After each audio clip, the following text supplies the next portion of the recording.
and welcome, if you will, Mr. Alan Hauke.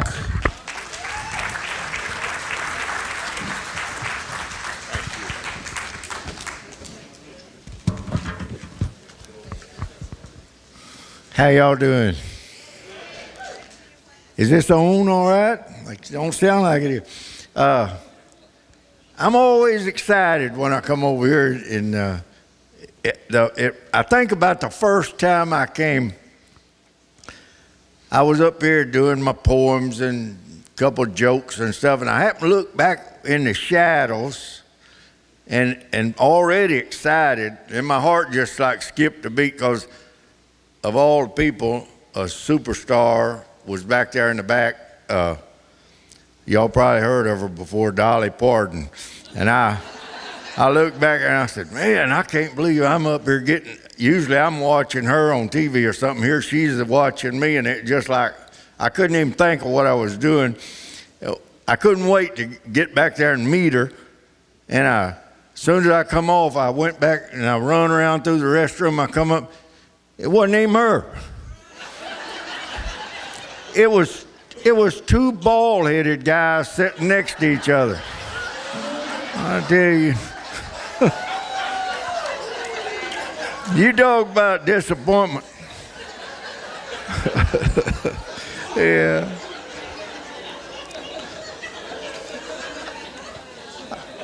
I heard one I want to tell y'all of. This woman, she is on her deathbed. And her husband sitting there beside her.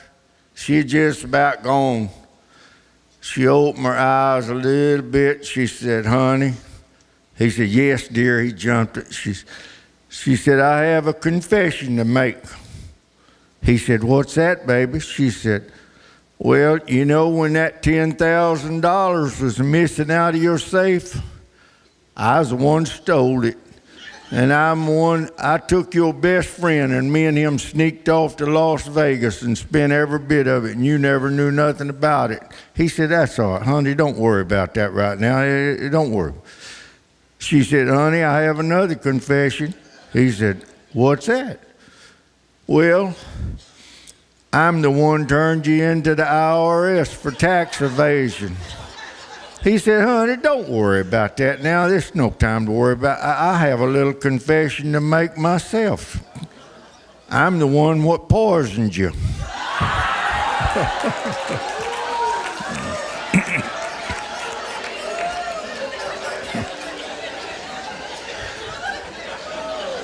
Okay.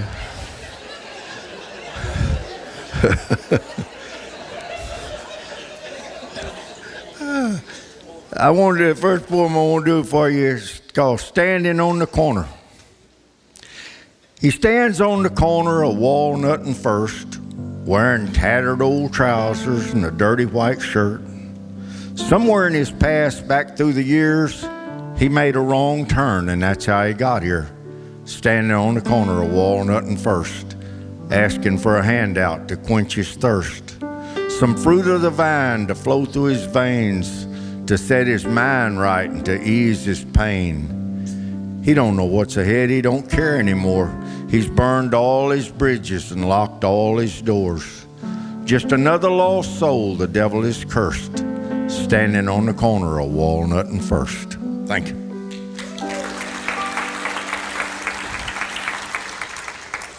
That poem about that wino, it reminds me of my cousin Roy. And that's not the Roy that was just here, by the way. I don't want to make jokes about him, you know. But my cousin Roy, he's not a wino. He don't drink wine or whiskey. But you know what? He's an auto mechanic. He started like he had tasted the brake fluid on his fingers. And of all things, he liked the taste of brake fluid. So then next thing you know, he's not just leaking his fingers, he's like taking a little sip out of a brake fluid can. And finally, Roy, he's up to like a can a day and then 2 cans a day. I think now he's like about 3 cans of brake fluid a day. And everybody's like, try to talk to him, like, Roy, that stuff is poison. It'll kill you. He gets so mad, I can stop anytime I want to, I guess you can, Roy, with all that brake fluid in you.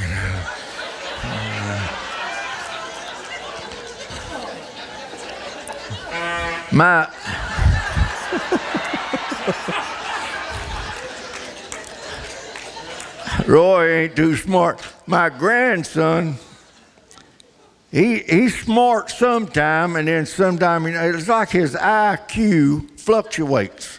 You know what I mean? It's like one day we say, we got a genius in the family. Next day it's like, we got a moron in the family.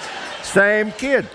And I tell you what he'd done, and I thought this is on a smart day. The teacher asked him, she asked the class, said, can anybody tell me how to keep milk from spoiling so fast? And Bobby, and she's, how, Bobby? He said, leave it in the cow longer. I thought that was a genius day. But then, about a week later, I'm in Walmart. I didn't even know he was in there. And I happened to look down the canned good aisle. And here's Bob going up and down the can, looking at the canned goods, And I said, how you doing, Bob? He said, Grandpa. He's glad to see something. He said, can you tell me where the lope is? The lope? I said, Bob, I don't even know what it is. What do you use it for? He said, I don't know. Mama just told me to come in here and get a cantaloupe.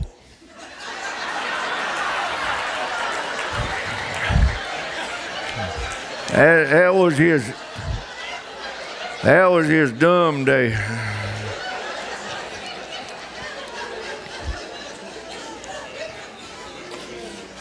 This next poem now is called titled Divorce. Divorce is now the fast track to move on with your life, the easy way out for a husband and a wife. Why stay tied down when the going gets too tough? Just pack up and leave when you feel you've had enough. It's really so much easier to simply walk away than to work out your problems, which would mean you had to stay. The grass is always greener on the far side of the fence, especially if you're bored with the one you're living with. Don't give another thought to those wedding vows you made. They're just a lot of words some preacher had you say. Don't worry about your friends or what other folks might say. Divorce is nothing new, it happens every day. Hire a good attorney, then take your spouse to court. Make sure you're granted custody so you can live on child support. Leave your children with your parents who have nothing else to do. Then go out on the town and search for someone new. This poem sounds so ridiculous, but the sad thing is it's true. In our modern day society, it's just what many people do. Thank you.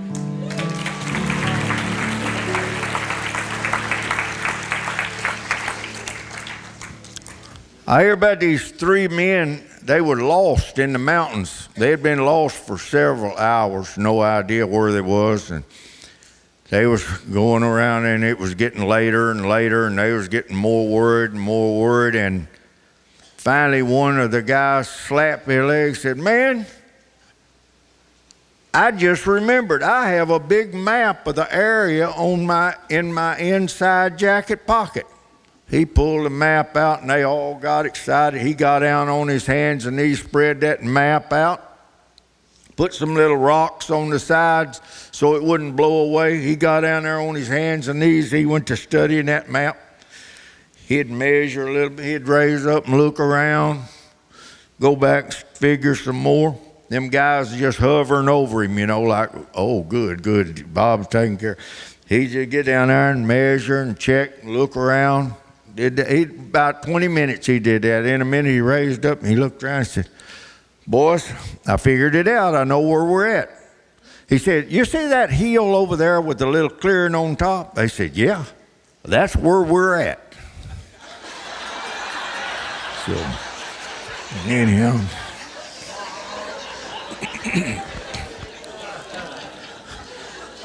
This boy, he went home, he told his dad, said, "Oh, Dad, I was selected to be in the school play this year."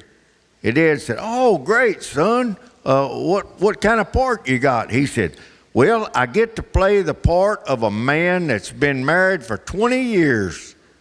He said, "Well, great, son." Said, "You just hang in there and you study real hard." Said, "Maybe next year you'll get a talking part."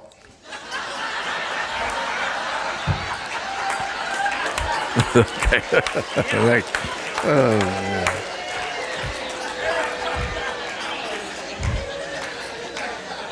You guys know where I'm coming from, don't you?